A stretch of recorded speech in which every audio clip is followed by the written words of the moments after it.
Samantalang may spectacular treat ang GMA Pictures para sa mga Pinoy na mahilig sa comics. From comics to big screen, makikilala na natin si Ella Arcangel at mapaparod na ang kanyang adventures. Nagbabalik si Athena Imperial. Ang batang tagapagligtas ng barangay Masikap, tatawid mula comics, papunta sa big screen. Bibida si Ella Arcangel na unang nakilala sa comics noong 2017 sa unang animated film ng GMA Pictures. Inanunsyo sa Comic Con Grande 2025 sa Pasig City ang pagsasalin sa pelikula ng Filipino horror fantasy comic story na Ella Arcangel, Mga Awit ng Pangil at Kuko. Ipapalabas ito sa 2026. We're very eager to do this because we want to celebrate the creativity, the artistry, and the culture of the Filipino.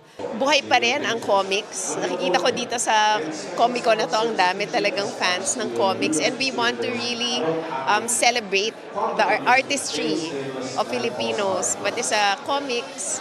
And exciting dahil ang galing nila, ang galing ng talent nila. And we're very honored to be a partner in this movie.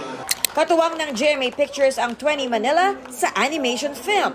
Overwhelmed na para naniwala ang isang broadcasting powerhouse na GMA Pictures sa pagsusulat at sa kwento ng Ella Arcangel. Magandang pagsasama ng media ito because masasabi nating homegrown comic series ang Ella Arcangel.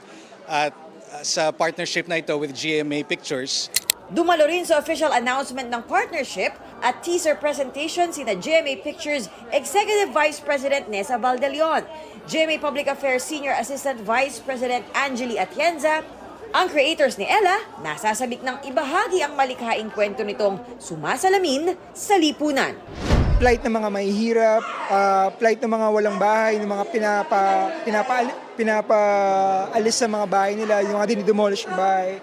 Parang yun yung pinaka-goal ko sa nung ginawa ko to, na para mabigyan ng light tong mga nangyayari na to. Ang Ella Arcangel ay may importanteng mensahe na tingin ko dapat mas mapanood ng mas maraming Pilipino kahit nandito sa bansa natin or sa labas man ng bansa. Ito ang unang balita, Athena Imperial, para sa GMA Integrated News. Gusto mo bang mauna sa mga balita? Mag-subscribe na sa GMA Integrated News sa YouTube at tumutok sa unang balita.